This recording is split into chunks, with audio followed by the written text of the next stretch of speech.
तो भाई जिन चीजों का डर था Roman Reigns and Paul Heyman के बीच में, उन चीजों की शुरुआत हो चुकी है स्मैकडाउन के एपिसोड में, क्योंकि कुछ तीखे सवालों के जवाब देने पड़े हैं पॉल हेमन को ब्रॉक लेसनर के बारे में। इसके अलावा भाई सर्वाइवर सीरीज ऐसा लग रहा है स्मैकडाउन के एपिसोड में ही आ गई, क्योंकि हमको बिगी और रोमन रेंस का फेस ऑफ देखने को मिला। और भाई रॉ के एपिसोड की बल्ले बल्ले हो गई है, क्योंकि सर्वाइवर सीरीज का एक मैच ही आपको रॉ के एपिसोड में मिल जाएगा। तो क्या सारी चीज हमको स्मैकडाउन के एपिसोड में देखने को मिली वो डिस्कस होंगी इस वीडियो के अंदर। बस आप लोग वीडियो के साथ लास्ट तक बने रहना। तो फिर देर किस बात की, शुरू करते हैं। Okay.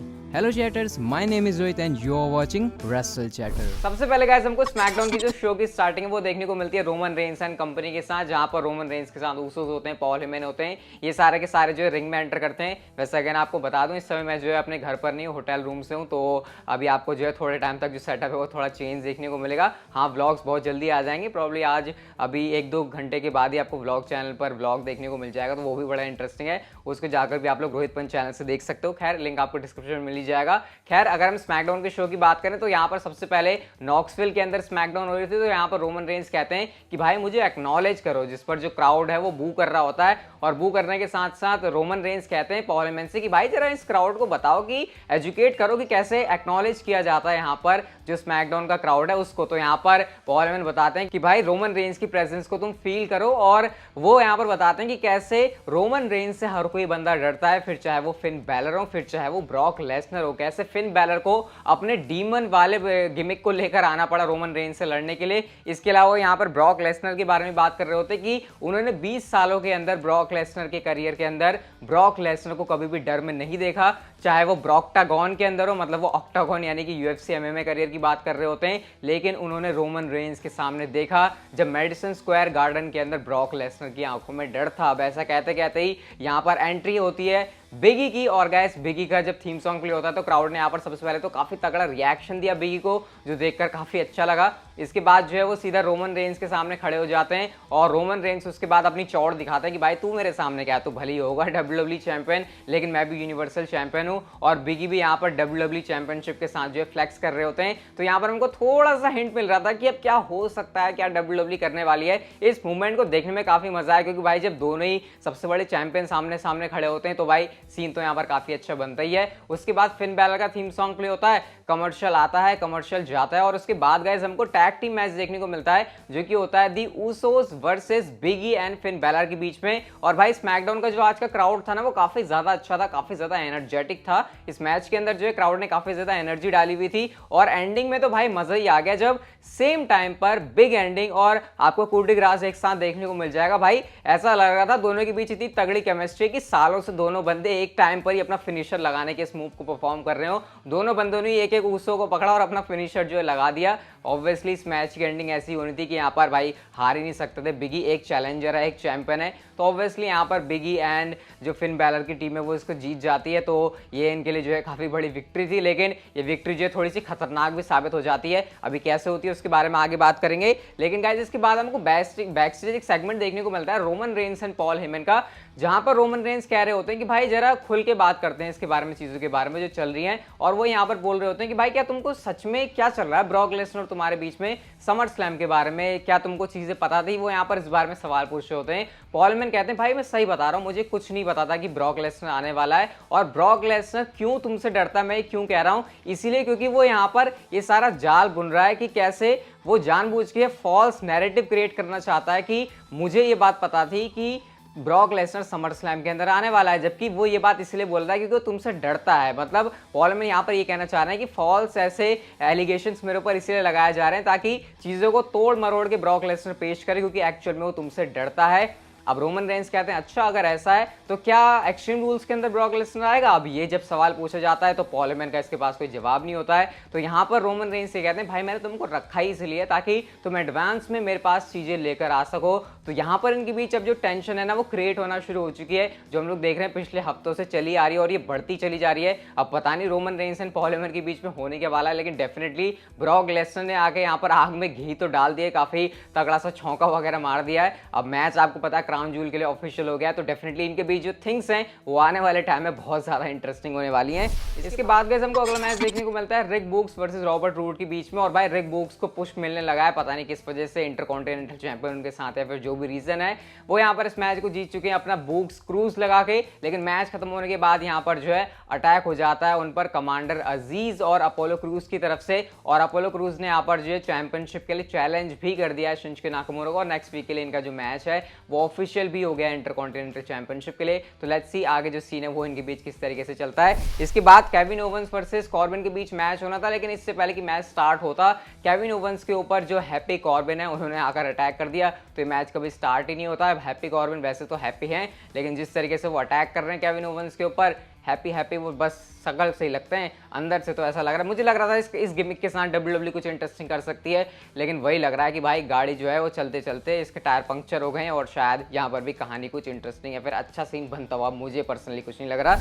इसके बाद गाइस हमको नेक्स्ट एक बैक स्टेज सेगमेंट देखने को मिलता है जहाँ पर केला ब्रैक्सटन ने एक बार फिर से पॉल हेमन को रोक लिया, और वो कहती हैं कि सोर्स बता रहे हैं कि शायद जो ब्रॉक लेसनर है वो ड्राफ्ट में रॉ पर जा सकते हैं। तो पॉल हेमन यहाँ पर कहते हैं अरे भाई तुम मेरा दिमाग खाना बंद करो, तुम अपने सोर्सेस को अपने पास रखो, मेरे साथ तुम फ्लर्ट करना बंद करो, मुझे तुमसे कोई बात नहीं करनी है। और जैसे ही वो पीछे मुड़ते हैं पीछे बिगी खड़े होते हैं, और वैसे तो वो हमेशा उनको money in the bank briefcase दिखाकर ऐसे चिढ़ाते थे, लेकिन इस बार उनके पास WWE चैंपियनशिप होती है। तो पॉल हेमन यहाँ पर कहते हैं कि तुमने बहुत अच्छा डिसीजन लिया कि तुमने रोमन रेंस के ऊपर कैश इन नहीं किया, तुमने बॉबी लैशली के ऊपर कैश इन किया, क्योंकि नहीं तो तुम्हारे जो ये जो मौका है ना वेस्ट चला जाता।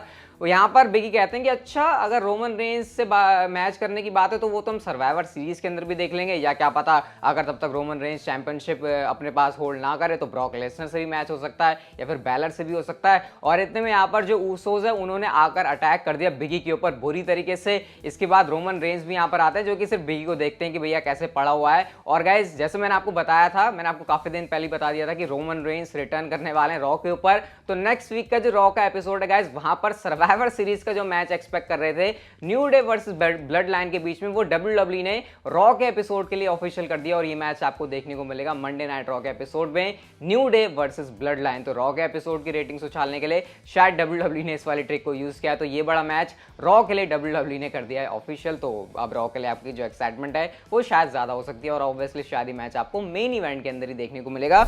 इसके बाद गाइस आपको सेथ रॉलिंस का एक बहुत ही कमाल का प्रोमो देखने को मिलेगा एज के बारे में, जहां पर वो बात करते हैं कि भाई सेथ रॉलिंस का जो मूवमेंट था स्मैकडाउन के एपिसोड में वो उनके बेस्ट करियर के मूवमेंट्स में से एक था, जब उन्होंने एज को हराया स्मैकडाउन के एपिसोड में। और वो ये कहते हैं कि जब उन्होंने एज की गर्दन के ऊपर पैर रखा ना, तो ऐसा लगा कि जैसे कि उन्होंने कोई कीड़े मकोड़े को मसल दिया, उनको वो क्रंच की आवाज आई। लेकिन इसमें फैंस उनको ब्लेम क्यों कर रहे हैं? उन्होंने गलत क्या किया? उन्होंने अपना फिनिशर मूव का यूज तो किया। अगर तुमको किसी को ब्लेम करना है तो भाई तुम अपने आप को ब्लेम करोगे कि तुम्हारी वजह से एज रेसलिंग रिंग में वापस आया। अगर वो कभी रेसलिंग रिंग में वापस आता ही नहीं तो उसको इतने खतरों से गुजरना ही नहीं पड़ता, तो तुम ऐसे में अपने आप को ब्लेम करो। और वो यहाँ पर फाइनल एक चैप्टर की बात भी कर रहे होते हैं एज के साथ करने के लिए, कि या तो मुझे खुद फैमिली में घुस के एज की उसको मारना पड़ेगा, या फिर खुद एज को घसीटते घसीटते अपने आप को दोबारा से रिंग में लाना पड़ेगा। लेकिन अभी यहाँ पर कुछ अनफिनिश्ड बिजनेस है डेफिनेटली सेथ रॉलिंस और एज के बीच में। तो यहाँ पर ये बात तुमको क्लियर पता लग रही है कि भाई अभी शायद एक और मैच बाकी है सेथ रॉलिंस और एज के बीच में।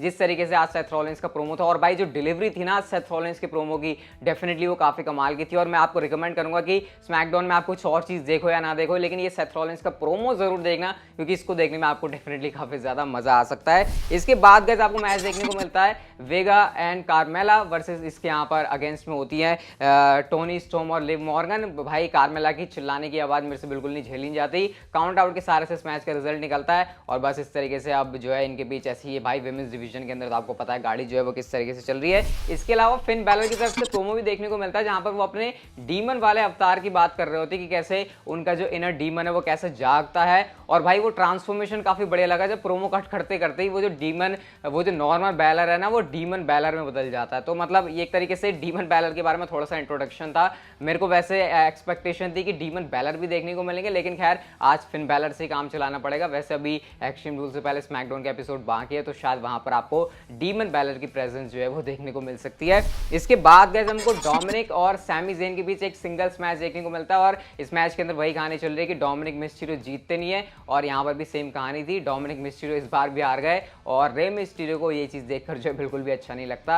अब पता नहीं डोमिनिक मिस्टीरियो का जब आए थे तब मोमेंटम काफ़ी तगड़ा था, लेकिन अब जो उनके हालात हैं भाई वो काफ़ी ज़्यादा बिगड़ते हुए चले जा रहे हैं। अब देखते हैं ये कब तक बिगड़ते हैं, कब तक सुधरते हैं। लेकिन बात करते हैं शो के मेन इवेंट की, क्योंकि नॉक्सविल टेनेसी के अंदर था ये, जो कि बियांका ब्लेयर का होम टाउन है, तो होम कमिंग करके इसको एडवर्टाइज कर रहे थे। और गाइस सरप्राइज करते हुए WWE ने आज हमको शो के ऊपर केन को दिखा दिया। तो केन को देखकर पर्सनली मुझे तो भाई काफ़ी अच्छा लगा, मेरे फेवरेट सुपरस्टार में से वो एक हैं। तो गाइस केन हमको देखने को मिले, और केन जैसी रिंग में आते हैं तो वो यहाँ पर वो सबसे पहले तो भाई सब उनको काफ़ी अच्छी तरीके से जो है ऑब्वियसली उनको रिएक्शन मिलना ही था।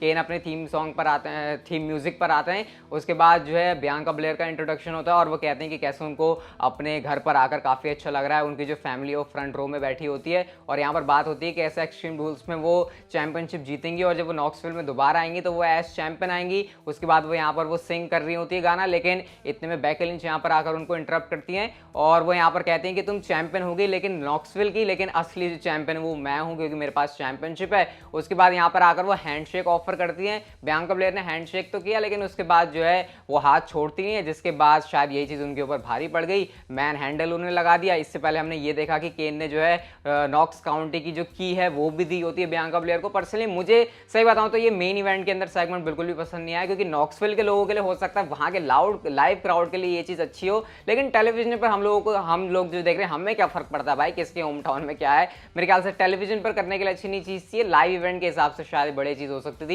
लेकिन ओवरऑल आज की स्मैकडाउन वैसे मैं बोलूंगा कि जो स्मैकडाउन का लेवल होता है वैसी नहीं थी, क्योंकि एक तो रोमन रेंस को उतना ज्यादा कोई हमको उनका वर्क नहीं देखने को मिला शो के ऊपर, लेकिन फिर भी हाँ जो स्मैकडाउन का लेवल रहता है उससे आज थोड़ी सी नीचे थी। पर डेफिनेटली स्मैकडाउन का एक आज शो आपको पता है ऐसे निकल जाता है, ऐसी कोई ज्यादा टेंशन लेने वाली बात है नहीं। लेकिन गाइस फिलहाल के लिए हमारी जो वीडियो थी आज की वो यहीं तक की थी। अगर आपको अच्छी लगी तो लाइक कर दो, चैनल को आप लोग कर सकते हो सब्सक्राइब और नोटिफिकेशन बेल को on, and see you guys in my next video.